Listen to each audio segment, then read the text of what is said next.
Hello there guys, Bilbo10000 here, bringing you episode 1 of Rate Their Chances, Season 3. The show where we rate the chances for potential newcomers, making it into the DLC Fighter Pass 2 for Super Smash Bros. Ultimate. And as there are 4 newcomers left to be announced, each episode I will rate 4 different characters requested by you guys, the fans. Assist trophies, spirits, first parties, third parties, they are all up for rating. I do draw the line at non-video game characters though, as you'll know, and because this is episode 1 of a new season of Rate Their Chances, I am going to pick the first 4 characters that I feel have been floating around the community at large, and I will give them their dues. The 4 characters I will be rating today are Dante from the Devil May Cry series, Geno from Super Mario RPG, Master Chief from the Halo series, and Crash from the Crash Bandicoot series. You may have noticed a specific assist trophy that I happen to adore, who is not actually in this list. Don't worry, he's coming, I just want to give him some space for now, he's going to require a bit of a write-up. As such, please remember though that my ratings are purely my own opinions. They will probably differ from your own, and they do not represent Sakurai Nintendo or anyone except myself. If you agree or disagree with my ratings, please consider leaving your thoughts in the comments below, as well as recommendations for who I should rate next, but please, 1 character recommendation per comment, and let's keep it civil and respect each other's opinions. I don't need no fights down there. So, without further ado, let us begin Season 3. First up, we have the Devil Hunter, the son of Sparta himself, Dante, from Devil May Cry. Dante first debuted in the PlayStation 2 title Devil May Cry way back in 2001.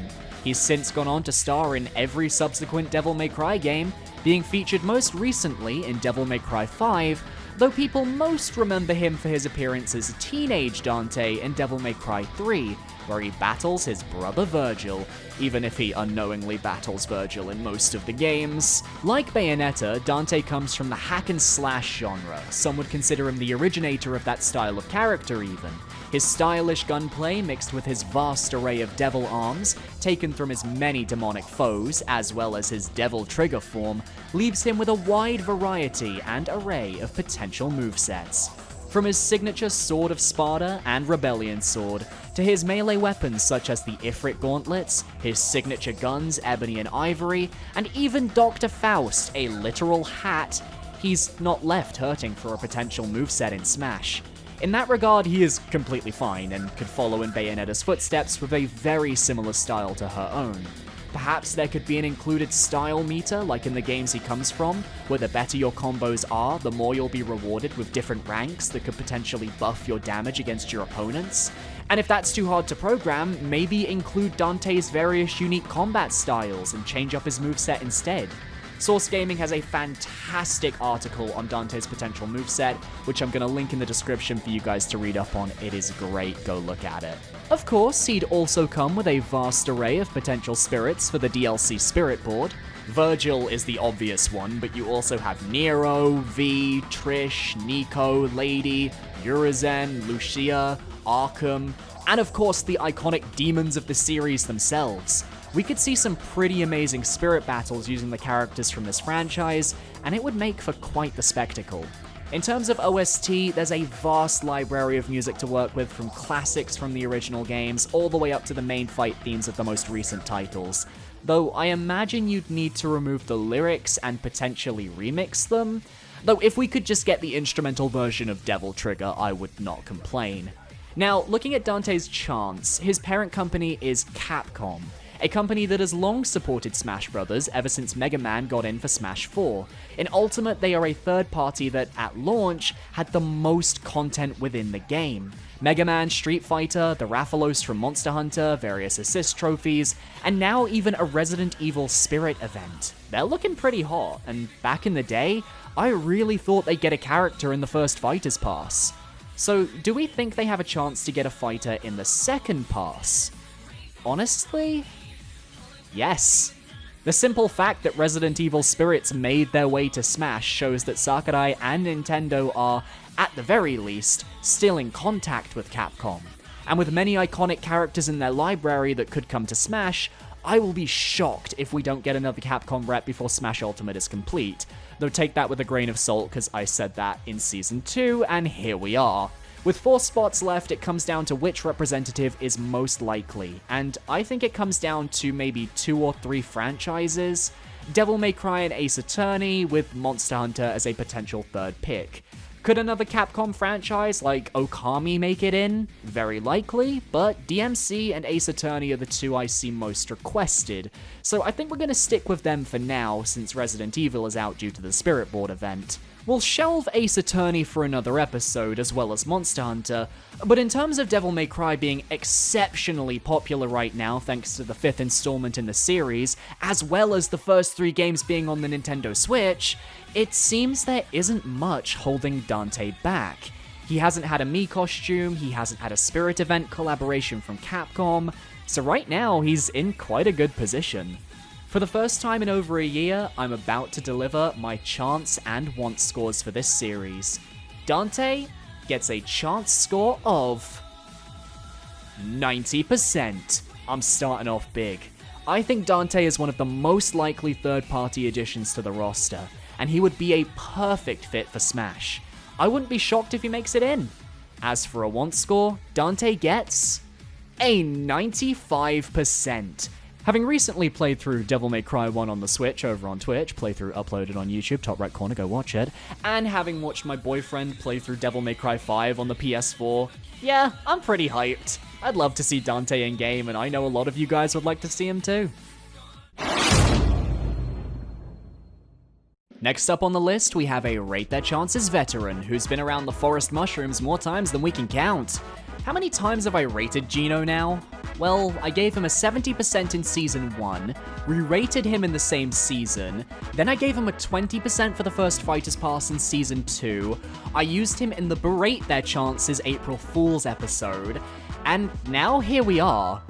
Season 3, Geno is still one of the most wanted characters from the core Smash community and fanbase, having kept himself relevant ever since the game was announced back in 2018, and it is very impressive to see Geno still kicking and everyone still on the hype train. It is inspiring, and I know Geno fans and Golden Sun Isaac fans have had a peace with each other for a very long time. It is beautiful, and I hope that peace continues.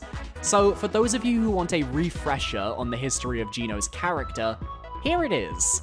Geno was a party member created for Super Mario RPG The Legend of the Seven Stars, which released on the SNES in 1996. He had a brief cameo appearance in Mario & Luigi Superstar Saga in a mushroom-based minigame, but the main focus of his character comes from his RPG appearance. Geno himself is not actually the character you see in-game, however. His appearance is because he possessed the toy of a child, taking its name and becoming a member of Mario's party after their fight with Bowyer, aka the footage I always put in the background when talking about this character. I assume the footage is in the background right now. Billy, get on that. Edit that, please. I haven't played a Super Mario RPG. I haven't played it because it didn't release in Europe until 2008 on the Wii Virtual Console, and by that time I was onto other games. So I don't hold any attachment towards this character. I've always been incredibly neutral to Geno, but from what I've seen, he's very interesting. Geno's main abilities involve energy attacks and magic, which are standard to most JRPGs, as well as guns and cannons. He's a puppet with power, and we may want to fear him. Coming from a JRPG, he could take inspiration from the entire game he's from to craft his moveset, charging laser-like beams, turning into a massive cannon. He could potentially be based on Mega Man's character design, but with more of a focus on energy attacks and cannons, as opposed to Mega Man's robot master weapons. Geno has a moveset potential, that's what I'm trying to say here. Beyond that, Super Mario RPG, where he's from, has a wide variety of characters from Mallow to Boshi, the various unique bosses, Smithy, even Kulex if you want a real deep cut, who could make up a unique spirit board that provides an interesting take on the traditional Mario franchise. And because he comes from a game with some fairly iconic musical tracks and locations, stage and music design should not be an issue either. Beware the Forest Mushrooms is a track long overdue to be added into Smash after all, so what's potentially an obstacle for Geno making his way onto the roster? First, let's look at Geno's parent company. He's owned by Square Enix, who haven't always been the most giving when it comes to Smash. Yes, we have Cloud and the hero from Dragon Quest, but we have practically nothing from the Final Fantasy franchise aside from Cloud, Midgar, and 2 music tracks, while with Dragon Quest, they were quite stingy with the orchestral music and we got stuck with MIDIs. On the plus side, Square has been a bit nicer with Spirit events, giving us Trials of Mana and Octopath Traveler events to sink our teeth into, and beyond that, Geno and Mallow both appeared as spirits in the base game of Ultimate, with Geno being a Legend-class spirit, one of the highest honors you can receive. And as of Min Min joining the cast, spirits no longer disconfirm, which was an obstacle that hurt his chances back in Season 2, but not anymore. Regarding Sakurai's thoughts on the character, we do have some sources of discussion. In a 2016 interview translated by Source Gaming, links down below, Sakurai is asked about Geno's costume and states, "To tell the truth, it's because I wanted Geno to be a playable character.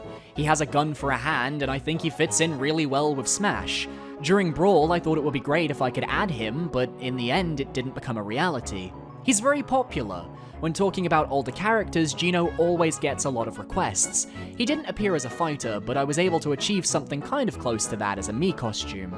Geno has always been on Sakurai's radar, and this interview was conducted after Bayonetta's announcement for Smash 4 and just before Ultimate began development.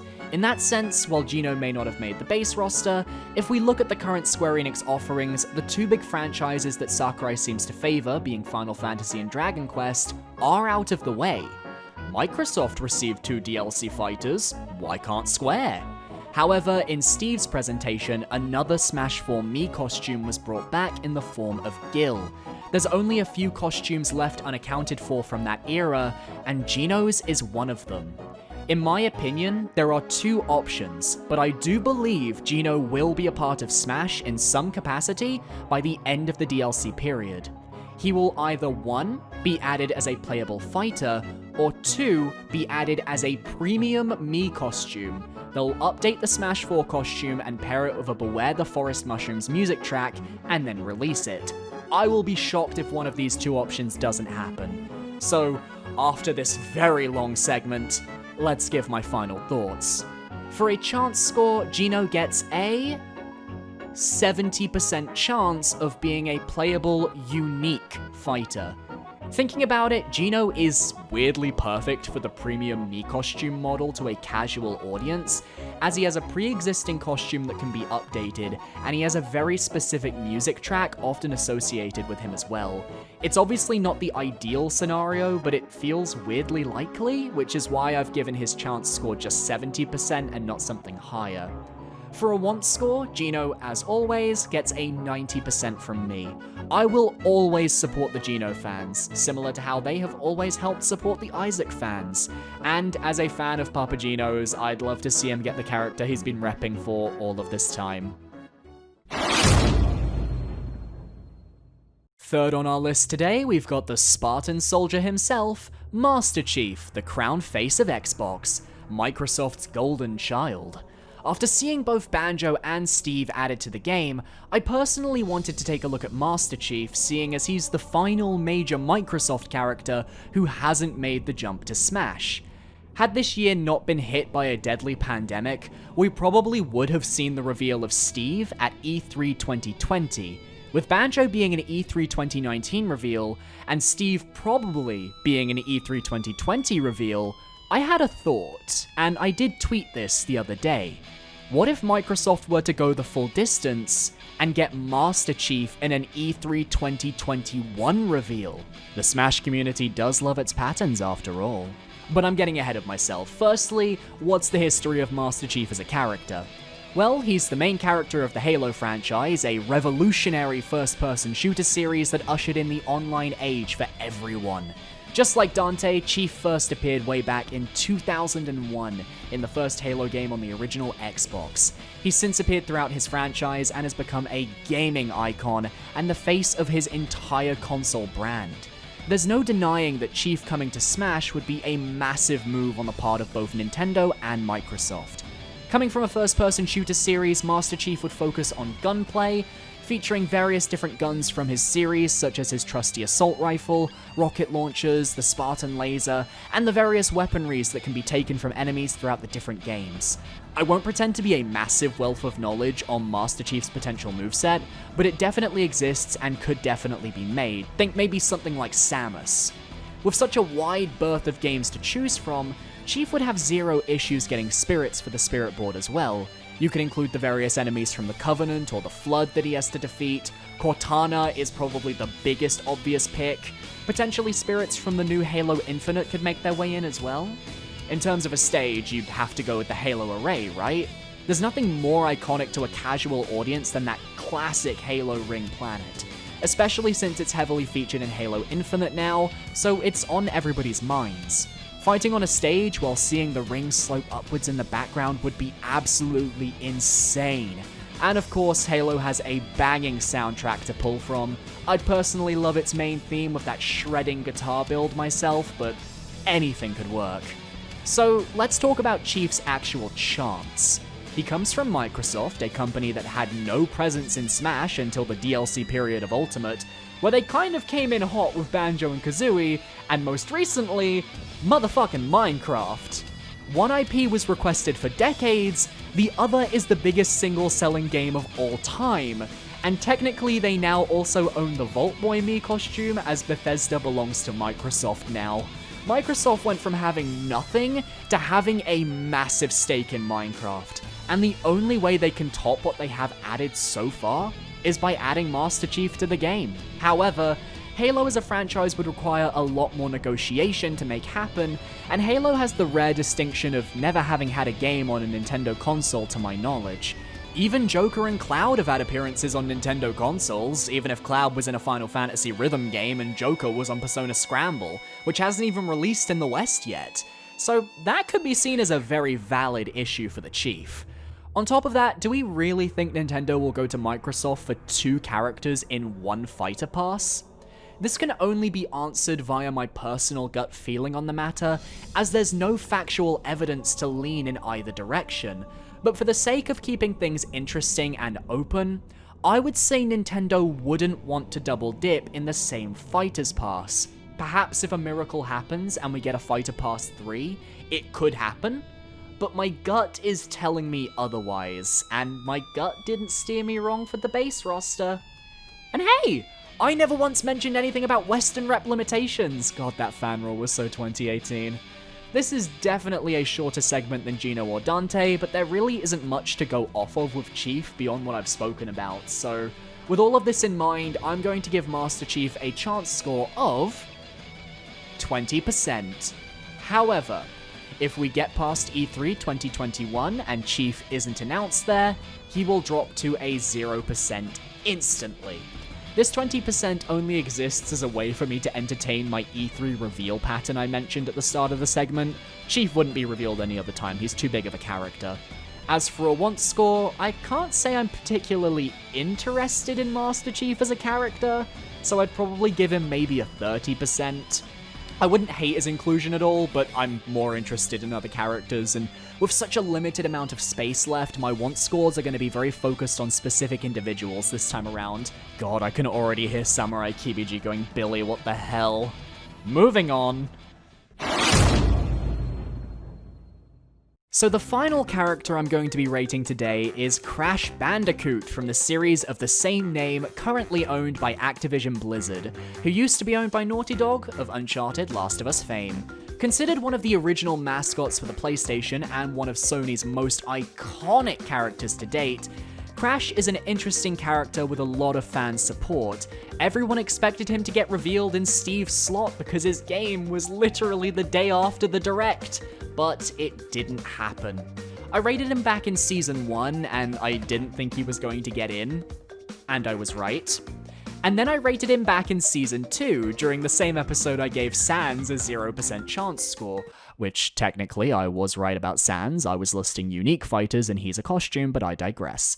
And I was right again, so he didn't make it in. Is the third time the charm then? Well, first, let's take a look at the character's history. The Crash franchise started way back in 1996, with the first PlayStation 1 game Crash Bandicoot. It would be followed up with 2 fantastic sequels, a kart racing game, and a pretty decent party game in Crash Bash. However, going into the new millennium, Crash would not have the same love as his heyday. Mediocre game after mediocre game meant he was left to obscurity and mediocrity. One of Sony's biggest names reduced to a multi-platform mess of games that just couldn't live up to the franchise's lofty heights. That was until he was brought back in 2017 with the Insane trilogy, and from that point on, Crash has been on a renaissance roll.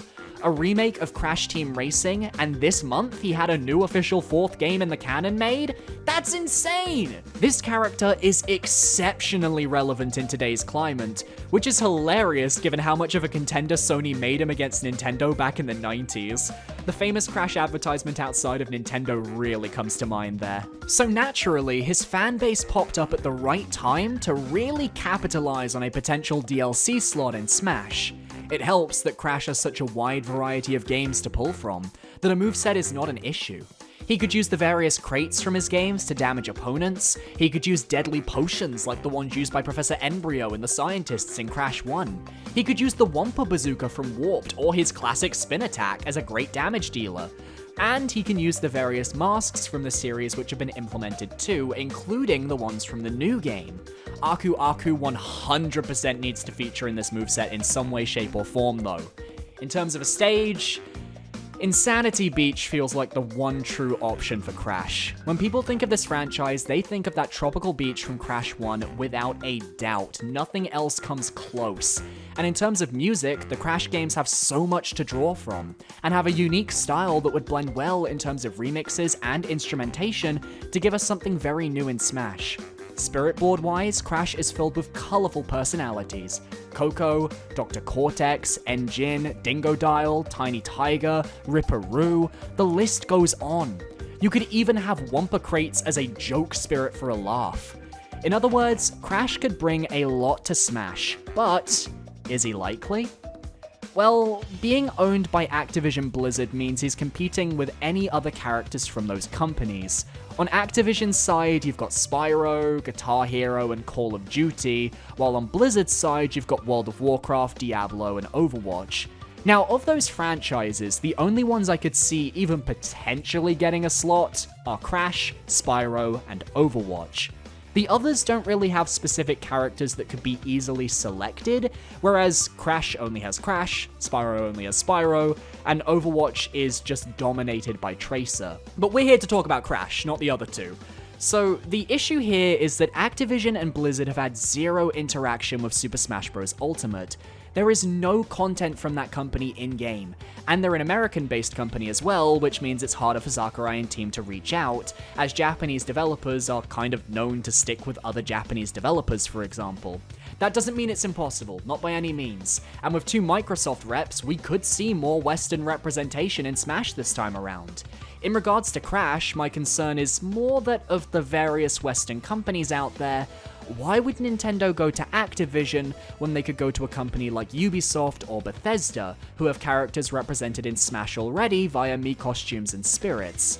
With 4 slots left, and I do not doubt we will get another first party in this pass at least, there's not a lot of places for a new third-party company to slot in. However, if a new Western company does get added to the roster, I actually do think Crash has a massive shot. He fits into Smash far better than a Bethesda representative, and with Rayman's creator stepping away from the gaming industry, that's not a good look for Rayman and Ubisoft.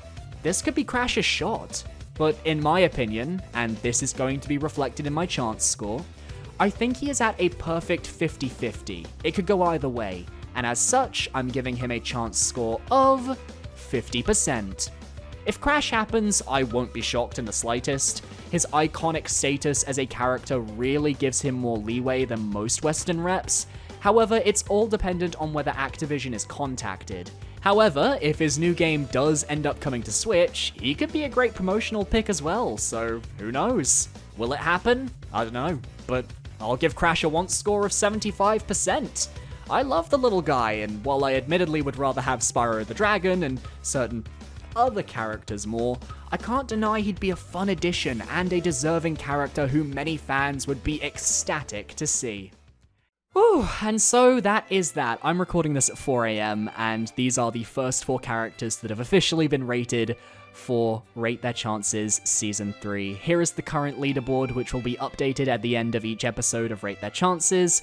What are your thoughts on my ratings and reasonings, guys? Did I miss anything out in my research? Have my theories already been disproven? I mean, it's possible. I tried to do research, but I know I can miss things, I know I make mistakes, we're all human, and I am very human. If you want to see your character rated, leave them in the comments. The most liked comment after 24 hours will have their character guaranteed to be rated, while the rest will be chosen via a randomizer, similar to how we used to do it in Season 1. I hope this episode was as good as you were hoping, guys. I'm really, really happy to be back. But I'm also in a healthy place, and I'm really looking forward to giving you guys more Rate Their Chances in the future. If you want to keep up with me as a creator, I stream 3 times a week on Twitch on Tuesdays, Thursdays, and Sundays from 7 PM Central European Time, and I re-upload all of the streams here on YouTube to archive them. I also tweet on Twitter a lot, so feel free to follow me there. I don't have a Discord anymore, I just live on my friend's Discord, but if you want to join a small community, it's in the description. Aside from that, thank you so much for the support. Thank you for watching, and I will see you guys next time. Goodbye, guys.